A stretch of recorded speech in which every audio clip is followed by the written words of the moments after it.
you and I have written together, so I know how we've written. But when you're going to write today, you're going to hang up from this and you're going to go write.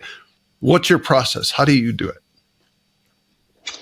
Sure. So, I do think that, just a good suggestion I would give is to write with other people. That's like a good place to start. Again, when I was coming up in Syracuse, I only ever wrote by myself. I had like a ego pride thing where it's like, I have to write the song. It has to be my vision only. It's all on me. Right. And that was very limiting, because, as you start to write with other people, you just learn other techniques, other approaches. You get instant criticism. So, hey, what do you think of this line? That's not good. What if we tried this? Oh, that's better. Oh, I see. And now you start to learn about how another person writes a song, which again, just makes us better writers. Every single person I've ever written with, whether they were great or terrible, has taught me something about the process of writing songs. And never thought about approaching a song that way. I never thought to take an angle like that or to think about a song that way. So that would be the first thing I would say, is to write with someone else. All that being said, I now actually feel really strongly about writing by myself, because in co-writing, which is super, super common in Nashville, it's how 99% of the songs you hear are done, is vis-a-vis co-writing. That is a beautiful thing for all the reasons that I just said. However, it does dilute your personal vision. So I would say go through the training of, I think since I've been in Nashville, I've probably had 1,000, not exaggerating, probably 1,000 co-writes, and I've learned a ton. But the co-writing process does have some dilution to it. So it's like you are going to share ideas, which is wonderful. My entire last album, every single song was co-written. But I would think the next one going forward, I might do all by myself, because I do want a really strong artistic vision to come through. So I know that doesn't directly answer your question. If I was going to go write one right now, my typical process, and as you said, everyone has a different process, and there's all different ways to write a song. I've written them the way you've said. I've opened up I use Logic. I've opened up Logic before and created a beat and then written to that. Sometimes I've twinkled on the piano a little bit and been like, oh, that feels like something. I would say my typical process, if I had to come up with just one thing, would be to pick up an instrument, whether it's the guitar or, my meat fist on the piano, which I'm not a very good piano player, but slamming around, and just again, set that creative part that's in there free. Be like, hey, listen, there's no rules right now, bud. You are cut loose. Go crazy. It's Friday night. Go get drunk on music, and I let that person go, and whoever he is, it's in a way, it's almost like an out of body experience. I kind of try to zone out and not control it and let shit happen.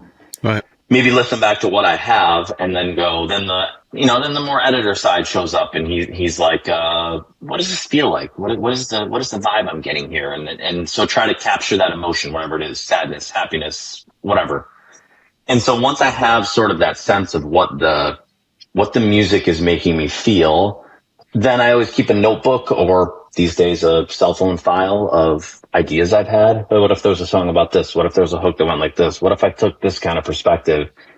And I'll sort of look through that list and be like, what idea that I've had as a writer, strictly a writer, vibes with this idea I've had as a musician, and how can I marry those two together? So that's kind of where I try to approach it from. I still do a lot of co-writing, and so when I show up to a co-write, I like to show up with a couple ideas for hooks, as we would say, or directions for songs. And I like to show up with a couple of musical ideas and be like, hey, to my co-writer, what are you vibing with today? Do you have a musical thing that needs a hook, or do you have a hook that needs a musical thing? And I try to just be sort of like, the flexible part of the songwriting. I kind of try to fit into whatever the song needs. If it needs a lyricist, I'm the lyricist that day. If it needs a melody writer, cool, I'll do that. If it needs a musician and this person's got all that taken care of, I'll be the musician, whatever it is. So I know that's a pretty rambling answer, but that's a taste of how I do it. Songwriting is kind of a rambling process, isn't it? You point the ship in a direction and you end up somewhere completely different. It's like we're Columbus on a ship. We think we're going somewhere, we end up someplace else. Yeah. And sometimes when you get there, you don't even recognize exactly where you are. Sometimes you call it the West Indies or something. Yeah. I shared this with Kevin. We were talking last week about a song that I did, and I came in with oh, I'm going to write a song about this. I've got some lines. I've got these creative ideas and some progressions and stuff. And that started the song for me. I kicked it off and I'm like, I know where I'm going. I'm going right here. And by the time I had finished the song, I had thrown away every bit of what started it. There wasn't one bit of the idea that kicked it off, but it got things going. So this entire song came out of it, and I still have that pile of idea if I could reuse it, I guess. But do you I mean, I know for me in my phone, I keep, if something interesting in my day is a cool song title, and your brain just starts to think that way, you go, wow, that would make a good line or a good title. I jot it in my phone. And then when you're sitting down, at least for me, I'll sometimes be like, all right, I don't have any particular inspiration, or I have not been commissioned to write anything specific. So I'm going to write something, and then you just start sifting through ideas. And if something strikes you, you can go down that path. Do you do something similar to that? I do. Yeah. I mean, I probably have a nearly identical process to that.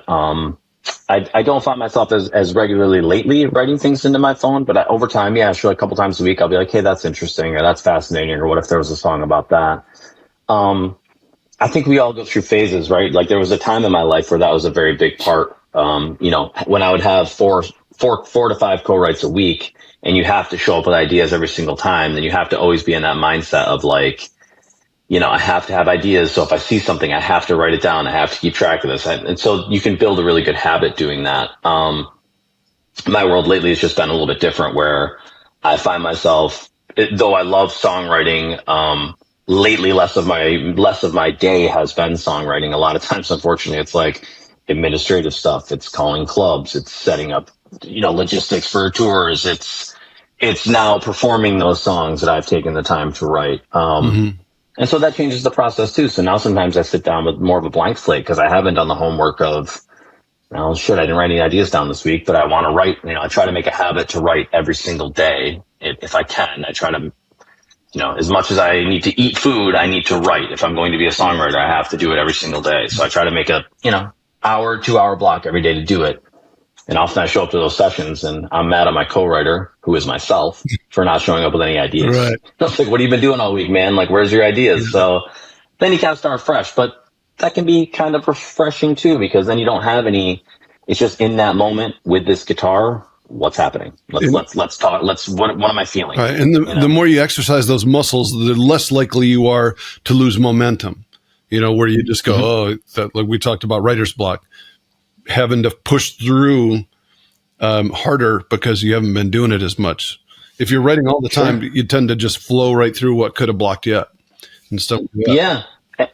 And I would say too, to like draw from the various parts of your organism, draw from the intellectual side that's like has the words, but then also draw from the emotional side that like has the feelings, and draw from the experiential side that has gone through something. And like one of those doors will be open. You just have to keep knocking it. Let me try this side. Let me try that side. Let me try this. Something's going to be in there somewhere.